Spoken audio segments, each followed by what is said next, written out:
surgery and out for the remainder of the season because of the thumb injury. How is he, and how, as a group, have you guys been able to just rally around him?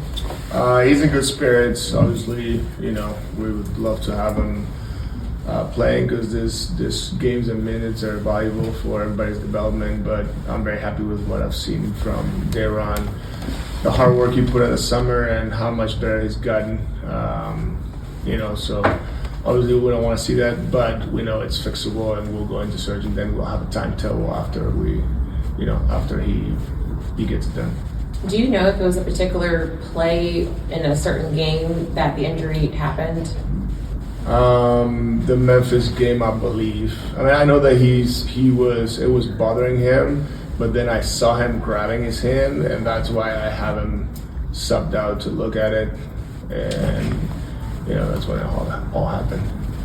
You guys had the Hawks tonight. You were already shorthanded, but with a certain amount of guys being out, how does that create opportunity for some of your guys, and what do you have to do well in tonight? Yeah, opportunity for everybody, and it's the exciting part is to give a look to guys that haven't played as much, and I think that's good. We need to know what we got there, and very good team. They're playing well, very well coached team, and we know their ball pressure, especially at the end. Two elite defenders. One's going to be out tonight, but it bothered us at the end of game 2 here, where we had a lead and we lost it. It was a poor end of the game by us.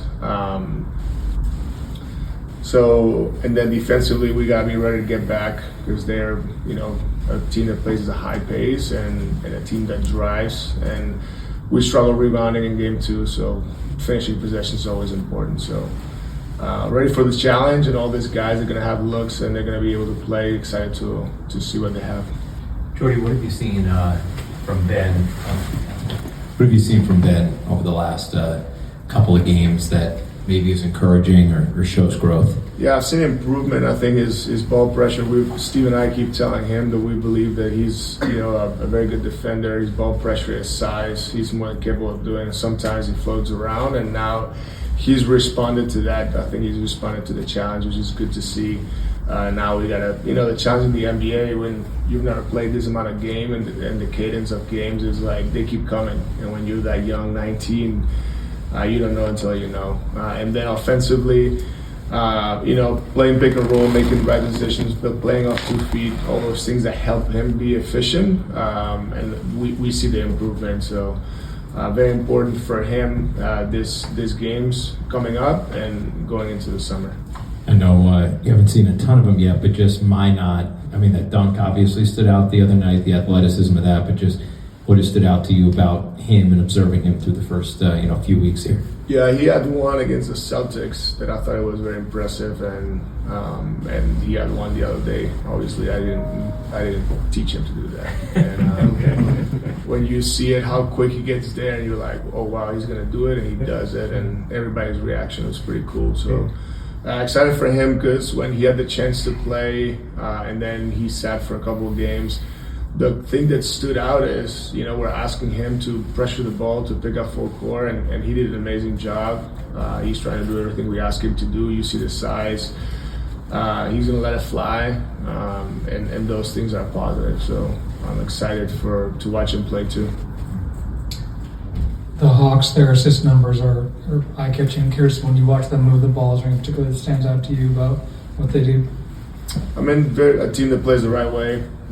And obviously very well coached, and having those high level playmakers, just you have so many guys that can do that. It's not like just one creating and everybody else finishing, and I think that it just tells you about the philosophy they have, and the ball has energy, and the more guys can touch the ball, that's contagious. I think it's always a good thing. One more thing, Dyson's strong form last few games in particular, beyond the numbers, kind of what are you seeing in the way he's playing? Yeah, he played very well against us. He'll be out tonight, correct? Yes. But yeah, we know his superpowers. He does the little things that not a lot of people want or can do, and I think it's impressive. When I see a player like him, his ability to guard the ball and be concentrated to do the little things, and I've always been a big fan. You mentioned the other night about this in a stretch of games where a lot of guys will get some opportunity, as you guys take a look at some of the other guys, when you have a lot of young guys stepping in, how much do you rely on guys like Terrence and Nick to help out some of these rookies and also just keep things organized? Yeah, I need them to, support them, teach them to be a coach as well, and challenge them to compete at the highest level. They're going to see more minutes for a reason, and those guys, they're going to help the process, and they know it. So it's cool to see how the team comes together in that regard too, in this part of the season. Thank you. Thank you. Thanks.